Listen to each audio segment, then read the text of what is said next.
Hello friends and family. As you know, I moved to Japan, and before I left, I promised a YouTube channel to let you all know what I'm up to in my life. So the long promised YouTube channel is here right now.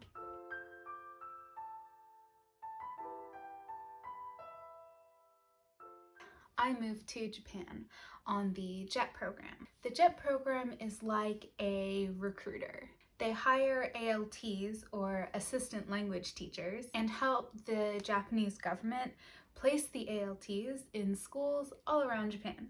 So even though I was hired for the JET program, technically the person who writes my checks is the Japanese government. I work for the Ibaraki Board of Education.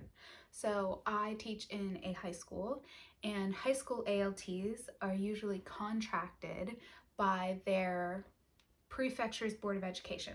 Just a side note, a prefecture is like a state in the US.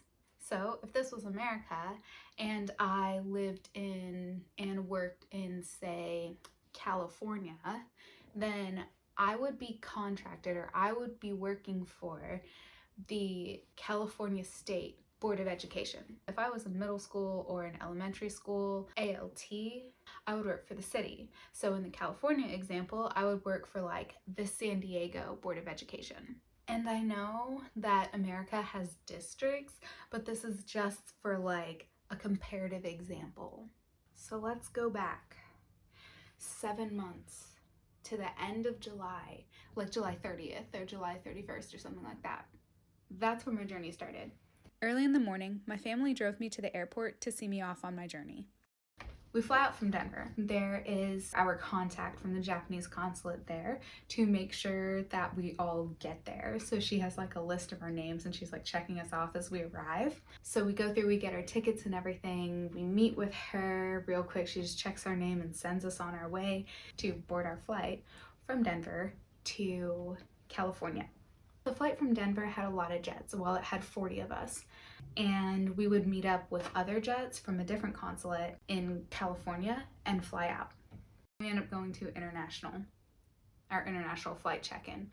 Now here's the thing about the international flight check-in. It's like a mile away, like an airport mile away. Maybe not a whole mile, but I'm pretty sure it's a whole mile away. And we were supposed to take a bus to get there, but the bus just wasn't arriving.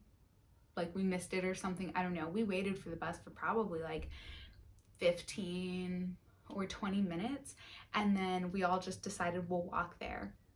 We'll walk there in the sweaty California heat.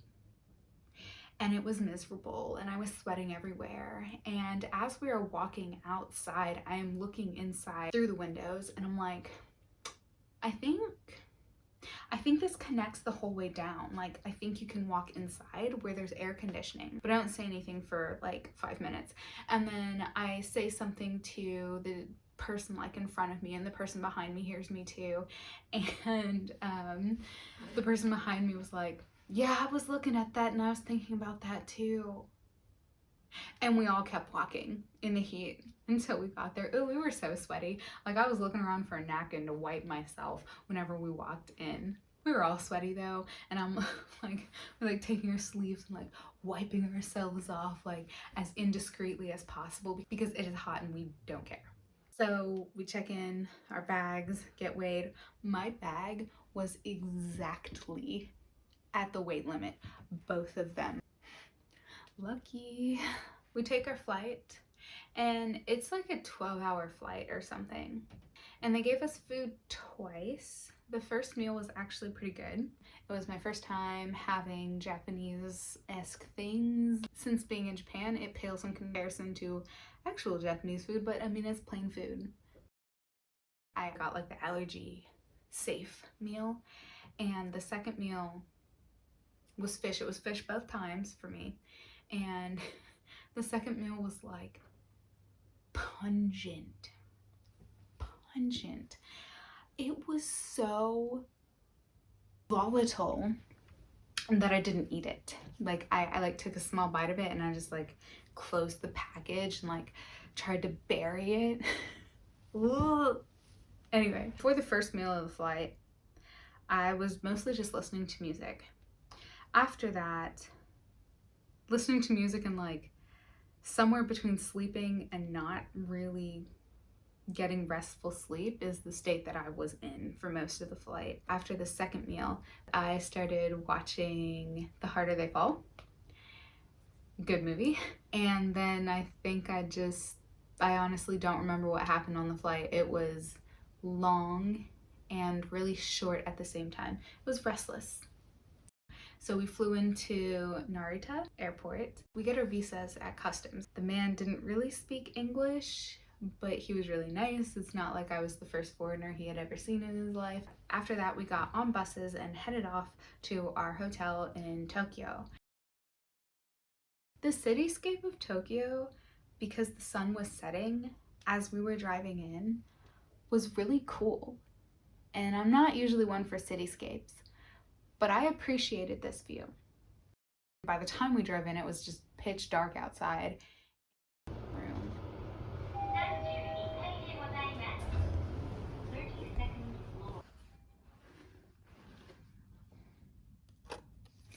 They had us go to like a quick, like, you just got here orientation. And listen, I am too tired for all that. It is 7:41 p.m. I don't know what they said, but they gave us this bag with all of our orientation stuff in it for tomorrow. And honestly, it's probably not so bad since I'm probably gonna be in bed by like 8:30. So waking up tomorrow in time for orientation or reading all of my stuff is probably not that bad. I did film that night, and it is a whole mess of incoherent garbage. So that was wasted footage, I suppose. Yeah. That was basically the end of my first night in Japan. I think I fell asleep around like 9 and woke up at like 5:30. So I was able to catch this sunrise. The view from my hotel at night and in the morning was so luxury. Good morning! So today marks my first day of being in Japan, at least my first full day of being in Japan. Today we have orientation, so we'll start with some online stuff, and then the afternoon we have in-person orientation panels that we have to go to. Breakfast got delivered and I'm gonna eat that, so I'll show you what that looks like. And after that, I need to do the online orientation parts, iron and press my clothes. We have to wear a business dress. So check out my food, yeah? Here, it looks like eggs, but it's actually like tofu or something. And mushrooms. I don't really eat mushrooms, but you know what? We're gonna give her a shot. So some broccoli and cauliflower. I had another piece of cauliflower, but I kind of already ate that one already. And then rice and a single pear and I think 3 mandarin oranges. Awesome. Some grapefruit juice. That looks good. Water, complimentary from last night. Also, everything is cold. I don't know if it was warm whenever they delivered it because I was in the shower, but everything is cold. And then tea. And I brought this from home. The second day, before the afternoon session, a group from my arrival group went to just walk around one of the parks. It was interesting. It was pretty, but I mean, the humidity in Tokyo in the summer is oppressive. So even though it was hot, it was cool to walk around the park and just like get out of the building and get some sunshine. If you ever wanted to feel like an ant, go to Tokyo. I had never been around a landscape like that until that day, and I felt small. The cicadas, just loud insects here. I love them. I love the ming ming sound that they make. It is just classic. If you are an anime watcher, then you will feel if you ever come here and get to hear the cicadas ming-minging or chirping. Cicadas in Japan go ming-ming. Like ming ming ming ming ming ming ming ming ming. So orientation was 2 days. Our third morning there, that was the day that we were going to leave to go to our respective prefectures. So our boards of education were going to come pick us up. We were supposed to dress like business, technically cool biz, so like short sleeves are okay, and like, I don't know, honestly, the distinction. My school's pretty lax, so I'm not really sure what defines cool biz, but if you know, then use that knowledge for this next part. We were also told we should wear a white button-up and black suit pants or black suit skirts and black jackets. If you wear a skirt, you should wear black tights or black pantyhose. And so I wanted to make a good impression, so I wore these things. And I absolutely regret it. It was miserable. And I took my jacket off in a second. Like, whew. The Ibaraki Board of Education came to pick me and six other JET ALTs up and take us for a quick orientation at the Board of Education in Ibaraki's capital city, Mito. But it was so hot and sweaty in my business getup that when we got on the bus to go to the prefectural office, like, I got cold because of how sweaty I was. Like, the AC, I was like chilled. I was picked up from Mito by my supervisor, my Japanese teacher of English supervisor. We went from the capital city to my school. Then I met my principal and my vice principal. I went up to the teacher's room and I met some of the teachers. So me being super sweaty in my business getup, I was just like, I hope I don't smell weird. I hope I don't have like foreigner funk, and I hope that they like forgive me and just know that I tried to be impressive. We went to the principal's office and I signed my contract. I'm pretty sure that happened on the first day. If not, it happened in the first couple of days of me being in Ibaraki.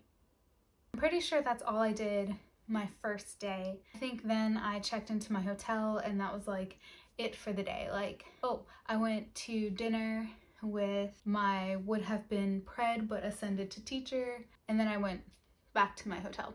And that's the story of my arrival in Japan. I was going to talk about my first month here in this video, but that would have made for a very long video. So instead, you can check that part out, my first month living in Japan, in the next video. I want to say a quick thank you to everyone who helped me get here. From looking over my statement of purpose and my application to the JET program, to helping me out monetarily so that I would be able to afford my life here. So thank you all so much. I appreciate it beyond measure. I hope you enjoyed my very first video. I apologize, it's long overdue, but it's here. Thank you for watching. And you know, if you just wanna do that YouTube thing, like and subscribe.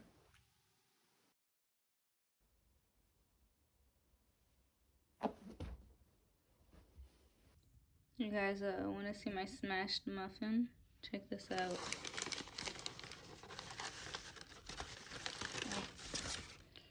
Chon chon! I'm still gonna eat it. It's just bread. It didn't do nothing wrong. For example, if Japan was America and I worked in Vermont, no, I don't know any cities in Vermont.